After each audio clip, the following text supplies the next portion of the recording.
Hello students, welcome to Rishikul Online School. We are doing chapter number 5, periodic classification of elements.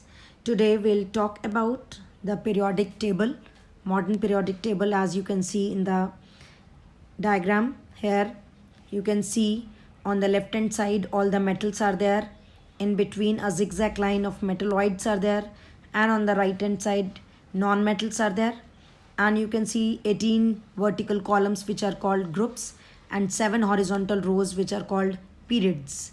Now we will see that what are the positions of elements in the modern periodic table and how we can determine the position of any element by its atomic number and its electronic configuration in the modern periodic table.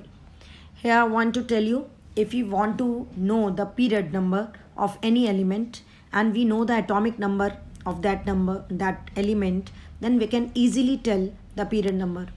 And period number means the number of shells. It is related to the number of shells. As you know, in class 9th we have done the shells. In atom, shells are present, discrete orbits which are known as shells. K shell, L shell, M shell, N shell, in which fixed number of electrons are present, as we have seen according to Niels Bohr's atomic model. In K shell, only 2 electrons can be there. In L shell, 8 electrons can be there. In this way, the electrons are distributed in different shells. So, now the number of period is determined by the number of shells, and the horizontal rows in the modern periodic table, I told you these are 7, numbered 1 to 7. And the elements in the same period, with the elements which are in the same period, they will have same number of shells, which is equal to the period number. As the period number 7, then it means all the elements will have 7 shells. As you can see, lithium, it is present in second period, its atomic number is 3. So you can see its electronic configuration will be in K shell 2 electrons, in L shell 1 electron. It means 2 shells are there, so it will be in second period. Likewise, beryllium, its atomic number is 4. It will also be present in the second period. In this way, we can find out the period number by the electronic configuration and number of shells. Again, if we want to determine the group number is related to the number of valence electrons.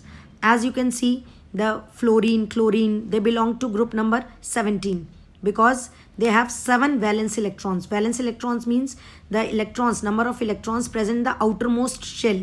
That is called valence electrons. So elements in the same group will have same number of valence electrons, means the same outer electronic configuration. Like lithium, sodium, potassium, all these are present in the group number 1. It means all these have 1 electron in their outermost shell, means 1 valence electron. It means in group number 1, all the alkali metals are there. They will show same chemical properties. In group number 2, alkaline earth metals will be present. They will have same chemical properties. In group number 17, all the elements are halogens. And in group number 18, all the elements are inert or noble gases. It means if the elements are in the same group, they will show same chemical properties because in their last orbit, same number of electrons are present. So as you have seen that according to the electronic configuration and atomic number, we can determine the group number and period number, means the position of any element in the modern periodic table. So here you can see it is related to the Bohr's atomic model that we can explain the number of elements in the periods based on how electrons are filled into various shells. Means the maximum number of electrons that we have studied that can be accommodated in the shell depends on the formula 2n square, where n is the number of the given shell, and in K shell it means 2 electrons can be there. So that is why here I have shown you in first period only 2 elements are there, which is the shortest period. In L shell, 2 into 2 square means 8 electrons are present. So in the second period 8 elements are present. In M shell, 2 into 3 square 18. So in the outermost shell can have only 8 electrons that we have studied in Bohr's atomic model.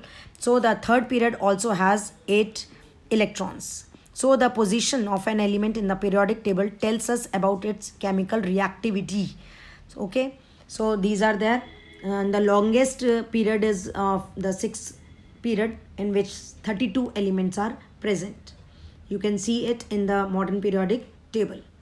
And then we have, as I've told you, in the modern periodic table, on the left hand side all the metals are present, and on the right hand side all the non-metals are present, and normal elements are present in the group number 1, 2 and group number 13 to 17, and their one outermost shell is incomplete.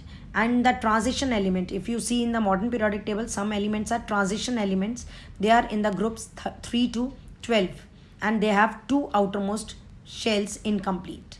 And the inert gases, that also I have discussed, they are present in the 18th group, and their outermost shell contains 8 electrons. So these were the all about the position of elements in the modern periodic table.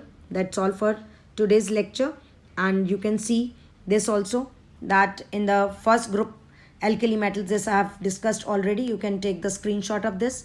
All the alkali metals are present in first group, alkaline earth metals are present in second group, and 3, 4, 5, 6, 7, 8, 9, 10, 11, 12 means 3 to 12 are transition elements, 13 to 16 are non-metals means or metalloids, and normal elements are there. And in group number 17 halogens are present, and in 18 group inert or noble gases are present. So these are the different names which are according to their chemical properties. You can note down these things according to the modern periodic table.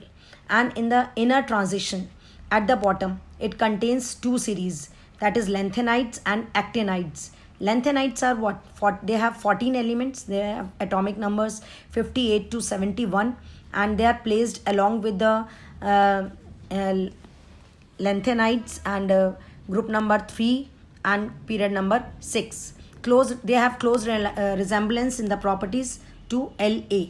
And actinides, they have also 14 elements. They have atomic numbers 90 to 103. Okay, and they also resemble to AC. And in group number 3, period 6, in period 6 lanthanides are present, in which 14 elements are present, and in group period number 7 actinides are present, in which also 14 elements are present. So that's all for today's video lecture. Thank you.